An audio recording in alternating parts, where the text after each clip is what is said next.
You have nothing against immigrants. I'm not anti-immigrant. I'm anti-illegal migration. This is a 2-year-old child that shows up with a Post-it note. Obviously, her parents played the criminal cartel, have her smuggled in. Thank God she's alive. Those that come in are being victimized before they ever get here by the cartels. I've held many dying people, a lot of women and children that were sexually assaulted. And it all can be prevented. You're talking about saving lives.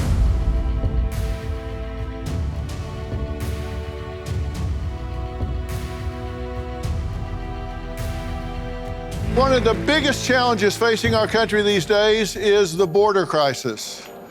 Now, this isn't just some flashy headline. It's about real people, real communities, and some very real consequences. I've been out there. I've stood just a stone's throw away from the Rio Grande in Eagle Pass, Texas, and then a drive along on the infamous Smuggler's Highway in Arizona. I've spoken to the brave men and women on the front lines, the sheriffs, the border agents, and the local residents who told me they are living in a nightmare. They tell stories of fentanyl seizures, high-speed chases, and the heartbreaking tales of American families torn apart by a system that seems to be failing them. On Dr. Phil Primetime, we've exposed how illegal immigrants are fueling crime across America.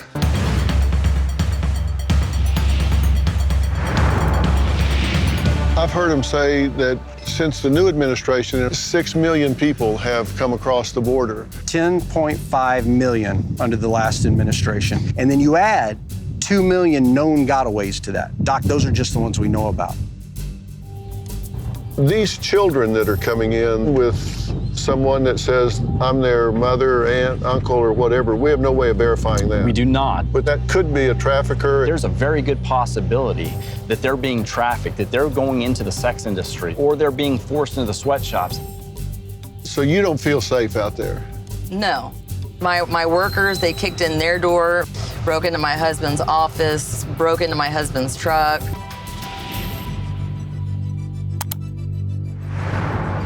This is the smuggler's highway.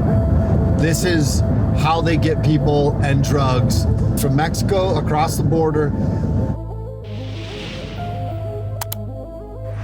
The NYPD says it is battling a citywide robbery scheme in which migrants are hired to snatch women's purses and phones.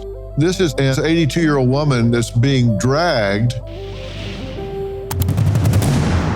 Arapahoe County deputies say they have arrested 4 members of the notorious Venezuelan gang known as Tren de Aragua. My car was in the crossfire of a major gunfight. There were 5 to 6 different calibers of weapons. This area here is not safe.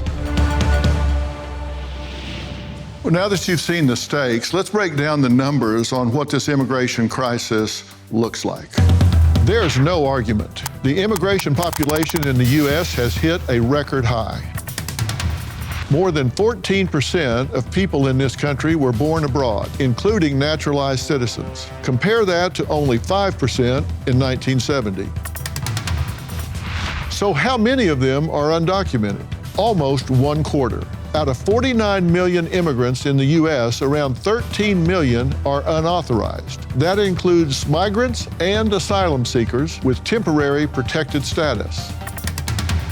Undocumented immigrants aren't just coming in from the southern border. The Department of Homeland Security estimates as many as 853,000 are people who overstayed their visas. Just think about it. People from all over the world are literally taking trains, planes, and automobiles to get here illegally. So where are all these people from? The answer may surprise you. While most are from Central and South America, India, China, and the Philippines are also in the top 10.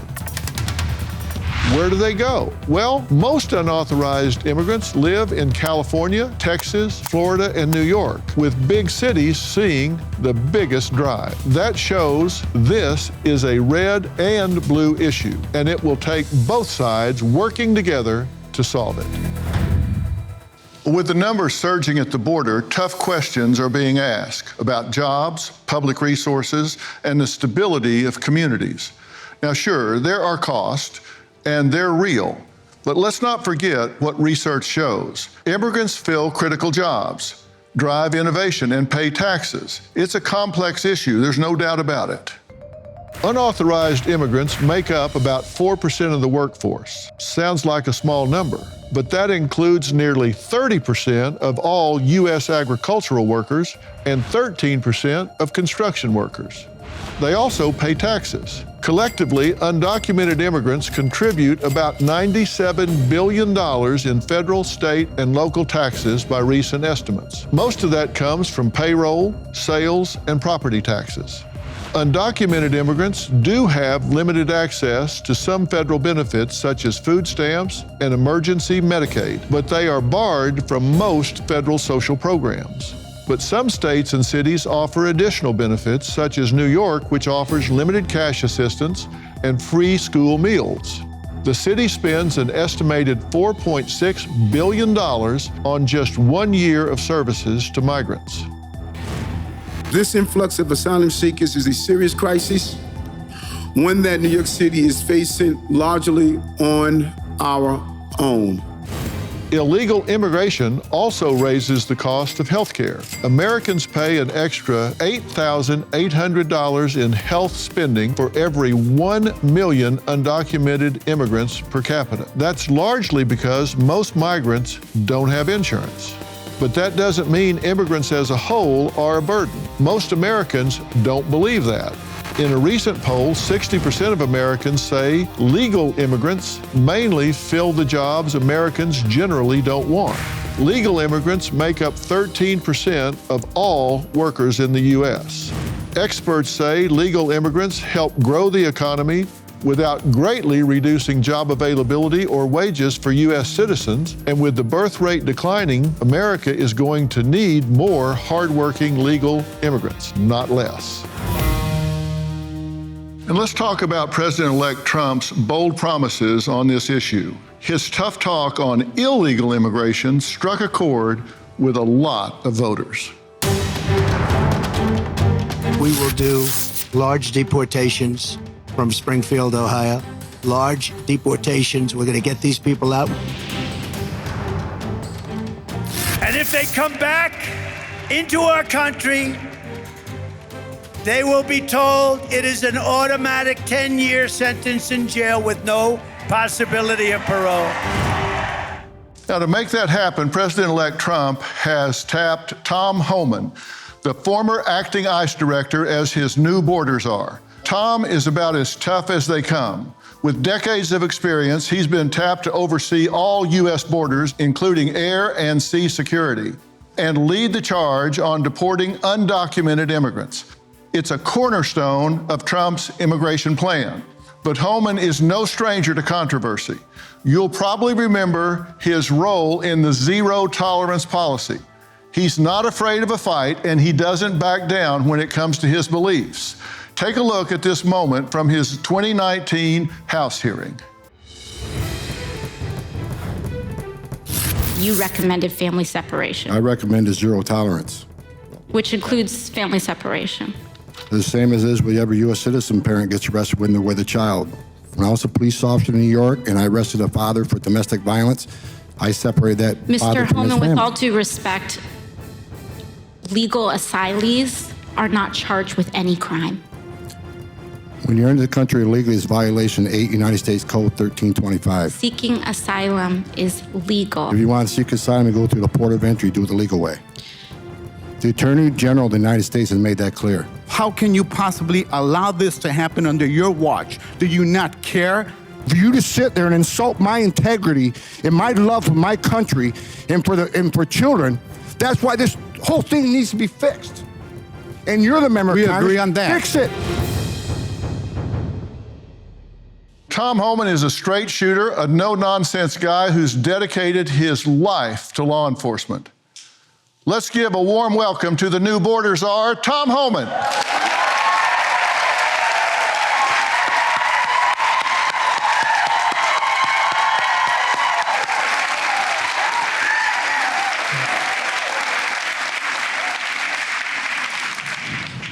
Well, sir, thank you for being here. Thanks for having me.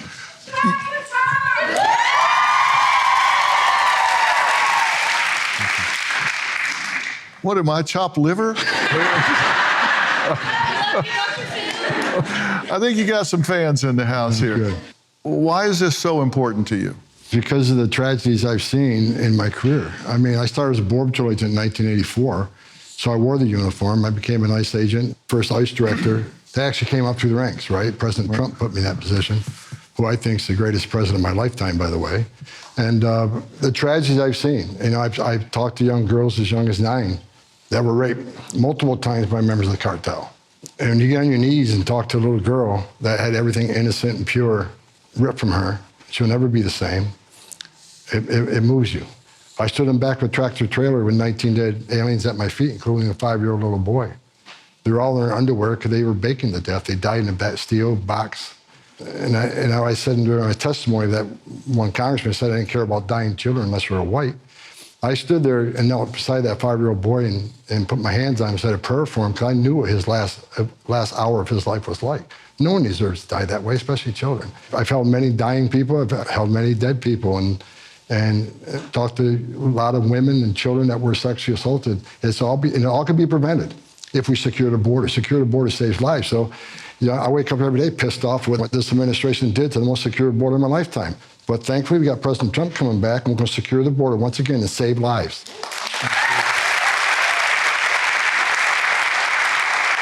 And Tom, this is doable. This can be secured again. Yes, we had the most secure border in my lifetime. Again, I started in 1984. I worked for 6 presidents. President Trump was a game changer. I mean, we had the most secure border ever. Illegal immigration at a 45-year low. Illegal immigration was down 83 to 90%, depending on what time frame you looked at, right? So we can do it again, and we have to do it. People say President Trump's policies are inhumane, they're racist, and it's just nothing further from the truth. There's studies done. 31% of women that make that journey through the cartels admitted to be sexually assaulted. So we know that number is probably high, right? Much. When President Trump had illegal immigration at a 45-year low, when 90% less people were coming, how many women were being sexually assaulted? How many children didn't drown in that river? How many pounds of fentanyl didn't get into the country to kill Americans? How many women and children weren't sex trafficked? Under Joe Biden, sex trafficking is up 600%. Fentanyl has killed over 250,000 Americans. Record number of people on terrorist watch lists coming across the border. In Trump administration, we had 13. They got over 300. Just that alone. So President Trump's policy saved lives by the thousands. The most humane policy they've ever seen. Securing the border saves lives, period. We're going to look at those numbers and compare what's happened between the 2 administrations, and we'll do that right after the break. If you're worried about IRS collection tactics, you don't have to face them alone. Tax Network USA is here to help. Tax Network USA is the nation's premier tax relief firm and has negotiated over $1 billion in tax relief for clients. Our services include penalty forgiveness, hardship programs where you might not have to repay anything until your tax debt expires, and offer in-compromise solutions for lump sum settlements. Whether you owe $10,000 or $10 million, our experts are ready to assist you. Even if you're behind on taxes due to missing personal or business records, Tax Network USA can guide you through the process. Tax season is long over, and for the IRS, that means it's collection season. To schedule complimentary consultation, call 1-800-958-1000 or visit tnusa.com/Dr. Phil. Don't let the IRS's aggressive tactics control your life. Take charge of your financial future. Visit tnusa.com/Dr. Phil today.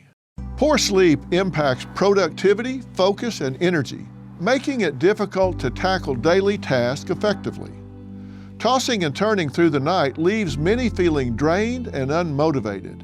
Beam's Dream Powder offers a solution. This science-backed healthy nighttime blend is clinically shown to improve sleep, helping users fall asleep faster, stay asleep longer, and wake up refreshed without grogginess.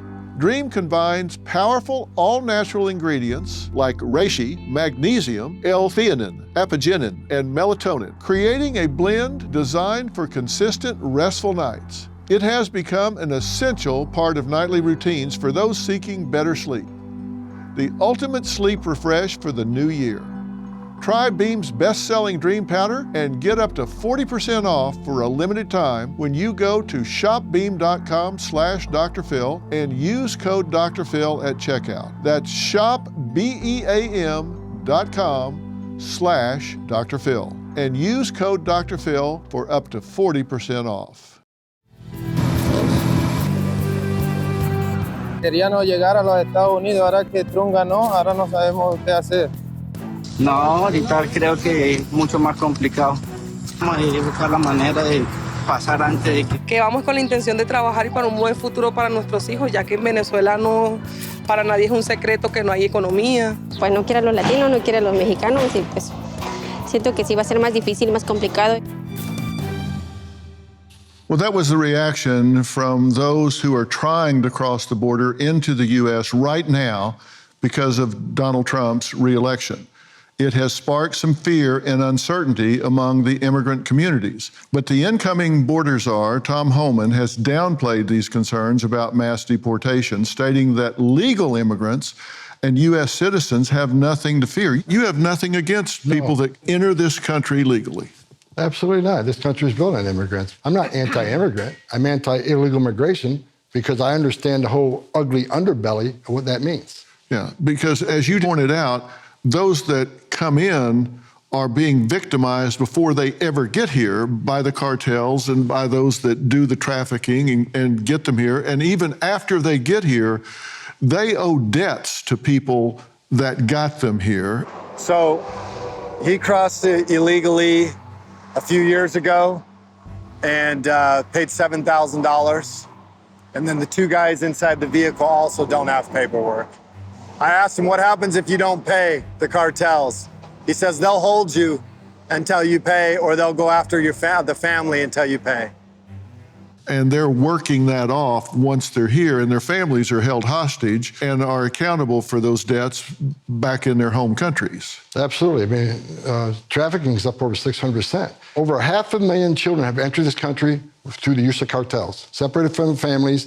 In this administration, who didn't properly vet the sponsors they released them to, they can't find over 300,000 of them. And that's something President Trump's committed to doing, finding these children and saving them. Let's take a look at Trump versus Biden administration. The Trump administration, 2017 to 2020, encounters 2,088,618. Encounters the Biden administration, 10,825,387, and then 2 million gotaways.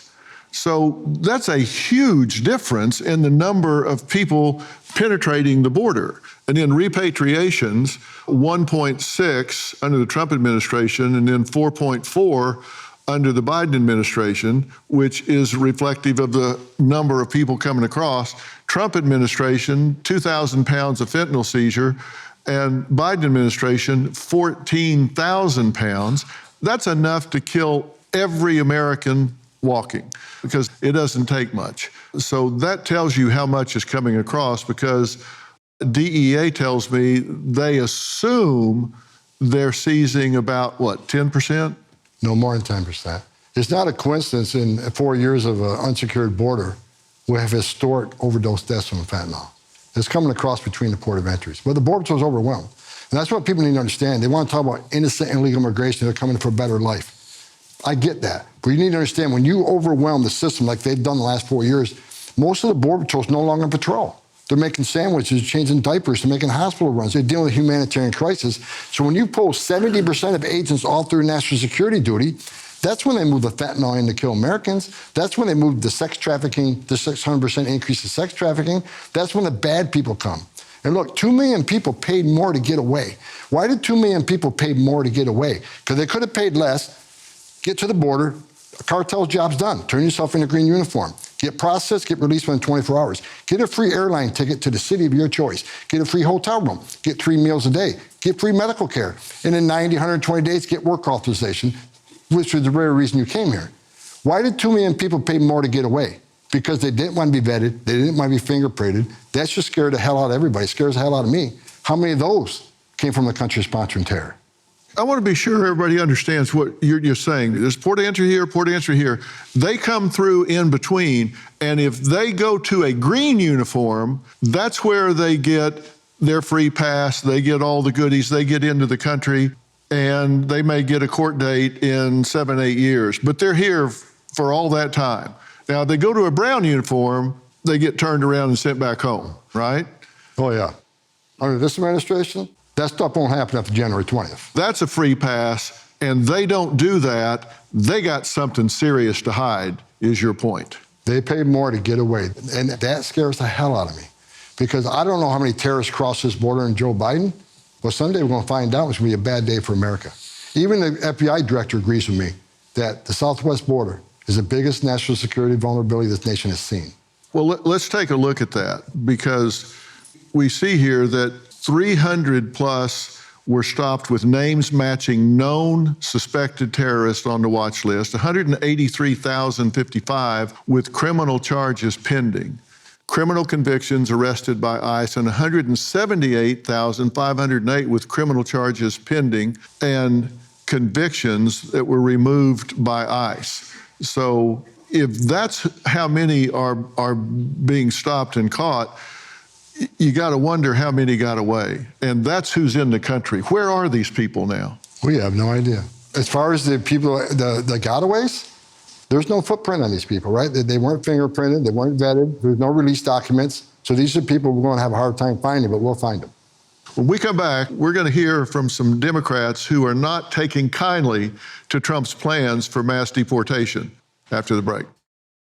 Make better sleep your New Year's resolution with Cozy Earth's best-selling bamboo sheet set and bamboo pajama set. The bamboo sheet set is crafted from 100% premium viscose from bamboo, delivering unmatched softness and breathability to keep you cool and comfortable all night. These sheets get softer with every wash and are backed by a 10-year warranty, ensuring long-lasting quality. Pair your sheets with a bamboo pajama set, a timeless classic designed with soft stretch knit fabric that sleeps cooler than cotton. Its lightweight, breathable design keeps your temperature just right through the night, so you wake up feeling refreshed. Cozy Earth helps turn your home into a sanctuary where relaxation and comfort come naturally. A better year starts with better sleep. Wrap yourself in Cozy Earth. Don't wait. Head to CozyEarth.com/Phil now and use my exclusive code PHIL for up to 40% off. That's CozyEarth.com/Phil. If you get a post-purchase survey, say you heard about Cozy Earth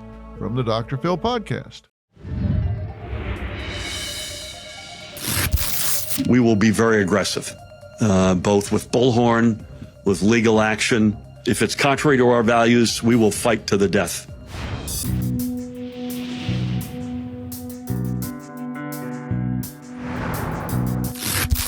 Are you willing to go to jail over this? You know, I think there are thoughtful ways to solve this problem. If they want to focus on violent criminals, we would be happy to help support pursuing, arresting, and deporting them. What we're not going to do is support deploying the 101st Airborne into American cities to pull 10-year-old kids out of their classrooms in handcuffs. I think that is immoral, that's unconstitutional, and that's un-American.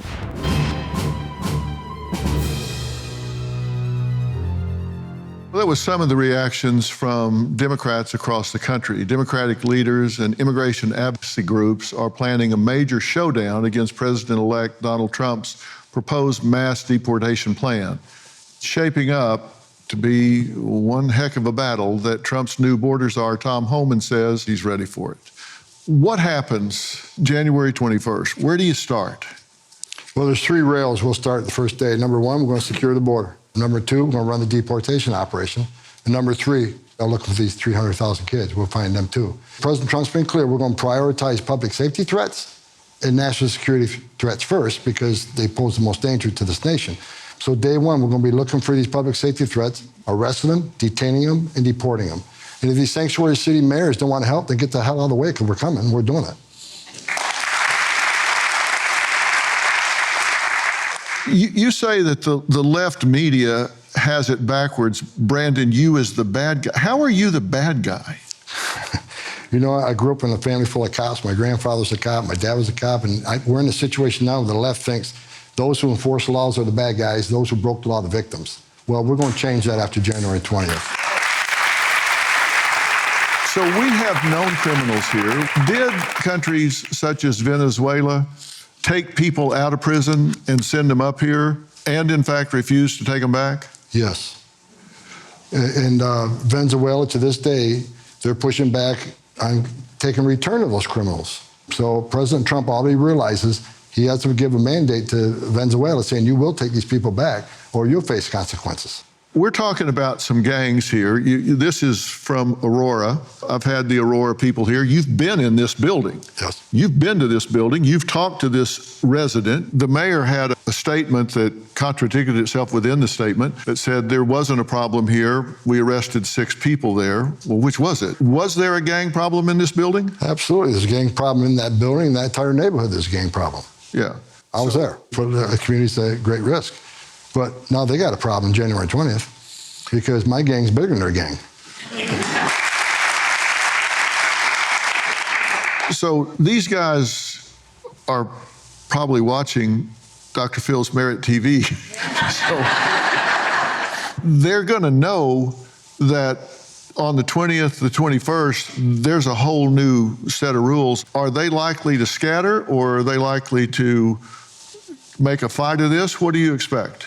I expect some to scatter. I expect some are going to be a problem. I hope to God I'm wrong. There's going to be some violence. I mean, these are heavily armed people, and I'll pray every day for the men and women of ICE to do a good job, go home safe to their families every day, but we're not walking away from the danger. We can't. We got to make this country safe again. I'm sick and tired of young girls being raped and killed by people not supposed to be here.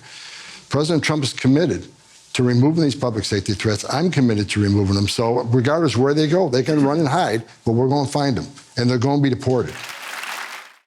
When you say these people that aren't supposed to be here, we're talking about mass deportations, right? Look, the law clearly says when you come to our border and enter illegally, if you don't have proper documentation, enter the country, you shall be detained. Shall. Not maybe, not let's think about it, let's not create a CBP1 app and bring them in through the back door. You shall be detained. That's the difference between President Trump and Joe Biden. President Trump took that serious. This administration didn't. So that's what we're going to do January 20th. You will come here. Hopefully you have the Remain in Mexico program back in very fast. But if not, you'll be detained. And we'll find the beds to detain you in. But you're not going to be released into the public. And we're certainly not going to release people who can't vet properly. That's why there's so many criminals across the border. The secretary can say all day long, well, they're all vetted before they're released. We don't have criminal data from El Salvador. We don't have criminal data from Venezuela. So you say you vet them through NCIC. So if they've ever been arrested here, yeah, we'll know about it. But if they haven't been arrested here before and there's no footprint here, we don't know who these people are. That's why they need to be detained. If they came across illegally, they're not an asylee, what level crime is that? It's a misdemeanor. And can you deport them at that point? Absolutely.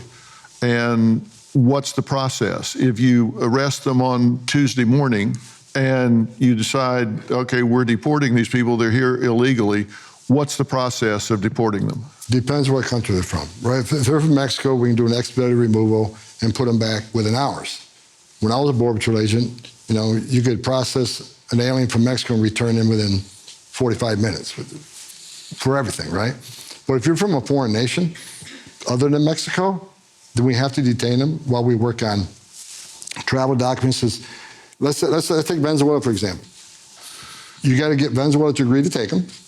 They have to send you travel documents. They have to accept that, yeah, this person's a national of our country, a citizen of our country. Then we got to make flight arrangements. So we have to, everybody we arrest, the vast majority, you have to detain a few days while we work out these details. El Salvador issues a travel document for their citizens. We have to pay for those travel documents, believe it or not, under this administration. So we got to look at those things too. These countries need to adhere to the rules that have been established over decades that you need to take your citizens back. You don't look at this as a political thing. I've served under 6 presidents, starting with Ronald Reagan. Right. We took a look at Obama versus Trump, and under the Obama administration, there were 5.3 million deportations. From 09 to 12, 3.2 million, 13 to 16, 2.1 million, and under the Trump administration, 2 million. So you've deported on your watch 5.3 million people. That was under a Democratic administration. Yeah, and actually President Obama gave me a presidential rank award for that. Right. So how is this a politically driven thing? I don't understand. It isn't. I don't care about politics. I don't care what people think about me. Never have. I'm going to do the job. It should be a nonpartisan issue. Let's forget about illegal immigration for a minute. When you cause a crisis as big as the Biden administration has done, now we're talking about 250,000 Americans dead from fentanyl, 600% increase in sex trafficking, A record number of aliens have died crossing this border, historic number, almost 4,000 have died crossing this border under the Biden administration. We're talking about no unexpected terrorist threats coming at record numbers. This isn't just about illegal immigration. When you cause a crisis this big, it causes all these bad things to happen.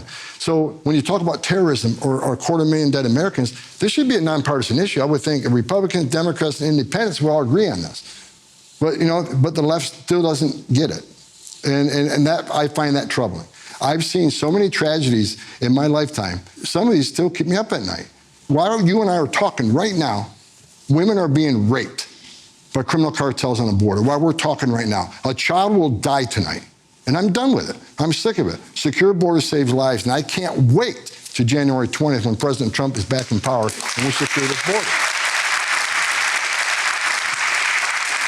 When we come back, Tom says despite the death threats he's getting, he's planning to do his job as the Borde Czar. And that means he's actually going to go there. We'll be right back. Without objection, it is passed. Los Angeles unanimously passed a sanctuary city ordinance on Tuesday, which would protect immigrants living there. We know that women should be able to report domestic violence and seek justice.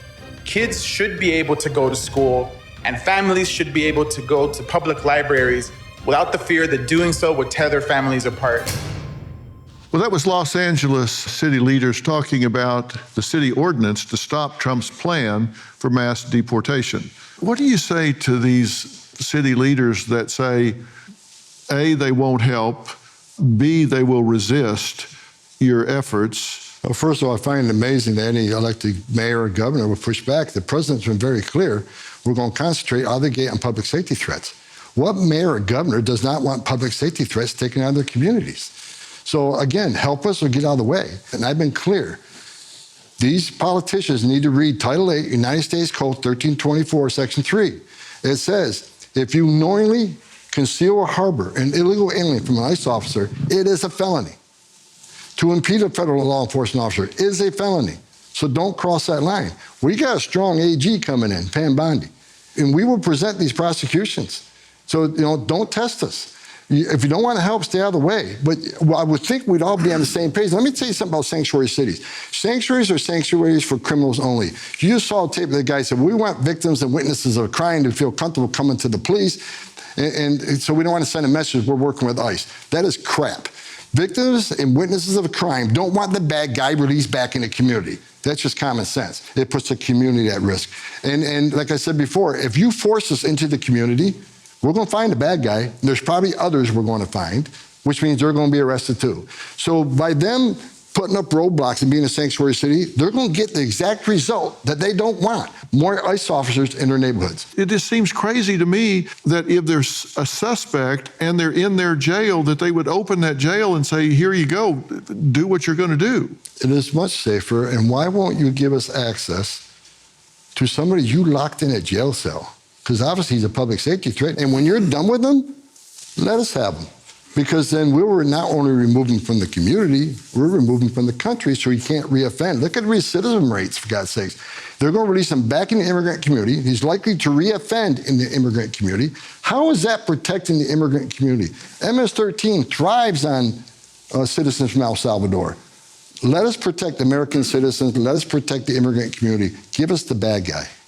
I need to ask you about the Chinese immigrants that have crossed the border, because that number has gone way up. And I've talked to people that are concerned that we have vulnerability to our energy grid in the United States. This is a map showing where Chinese have purchased farmland in the United States in pretty massive quantities.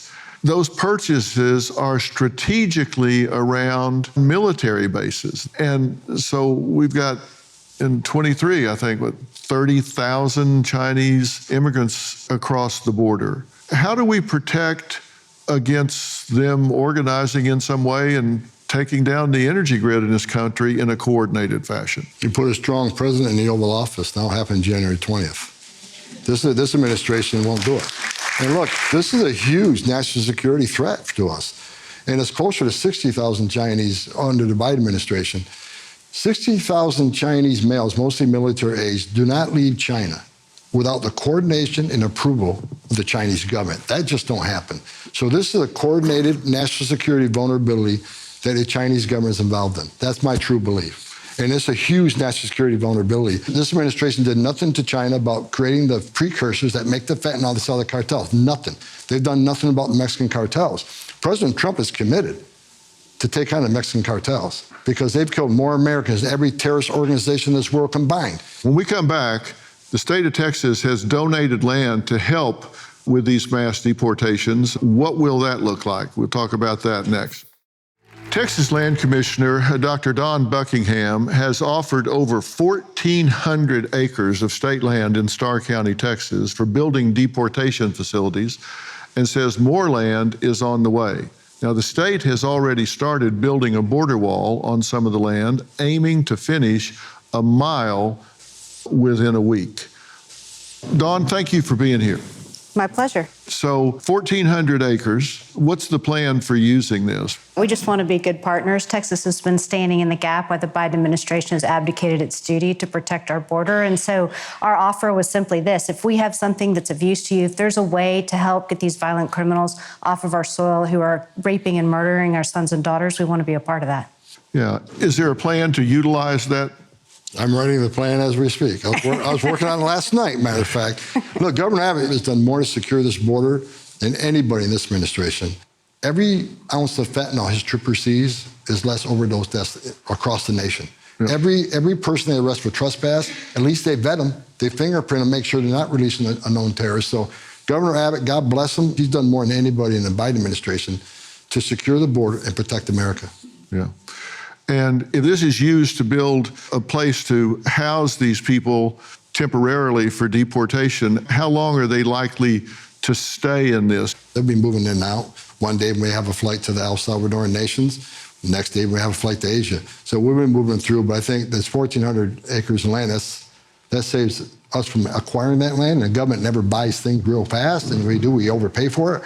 So having this from the state of Texas is great. When we talk about this, we talk about numbers, and numbers can take the humanity out of it because you're talking about saving lives. It's important to realize they're being victimized in getting here.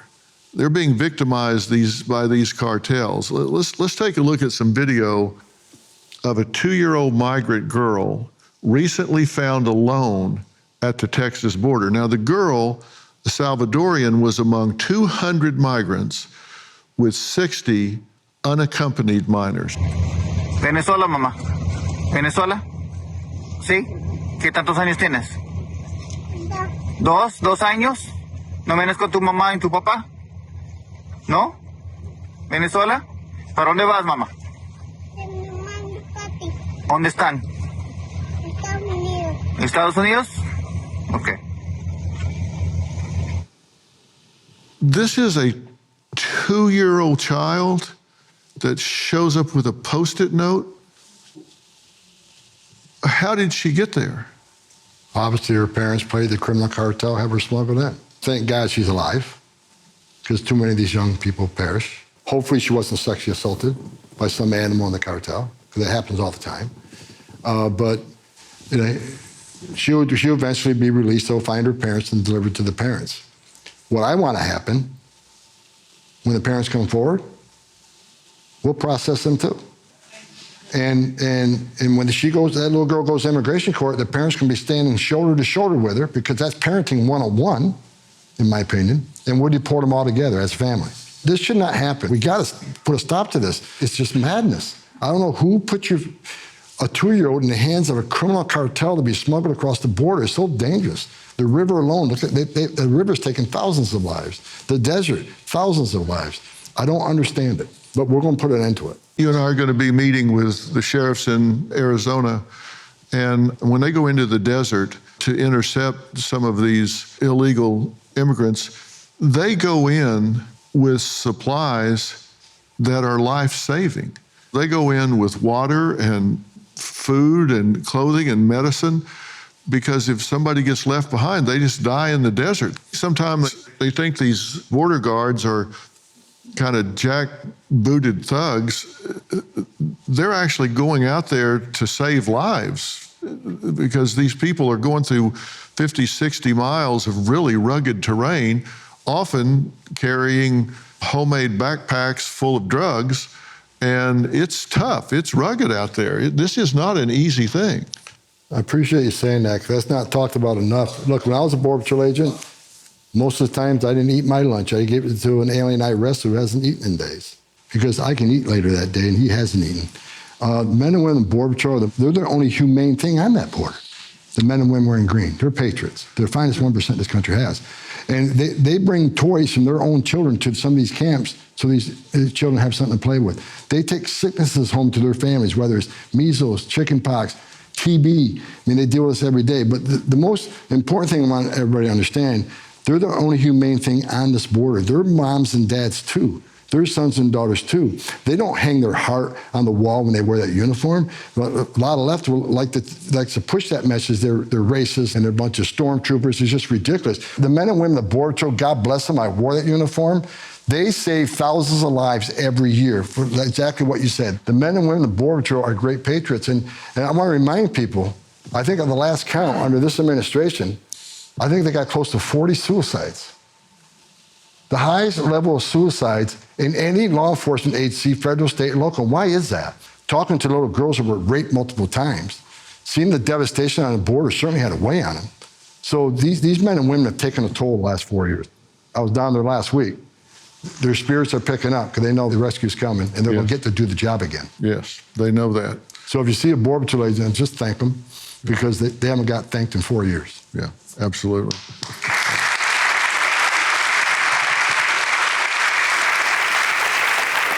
We're out of time. I want to thank Tom Homan and Dr. Don Buckingham. Thank you so much for what you're doing. Pleasure. Tom and I actually head to the Arizona border to find out what he has planned to protect our nation. You said that this got to the point that it actually broke you. 19 dead people at my feet who baked to death. All the ones that died are in their underwear trying to get some relief from the heat. A 5-year-old little boy wearing Batman underwear, same underwear my son had, my 5-year-old son. That incident back in the tractor trailer, that changed me forever. I'm a tough guy, but I had to get help. This isn't about being a badass. This is about saving lives. You won't want to miss that.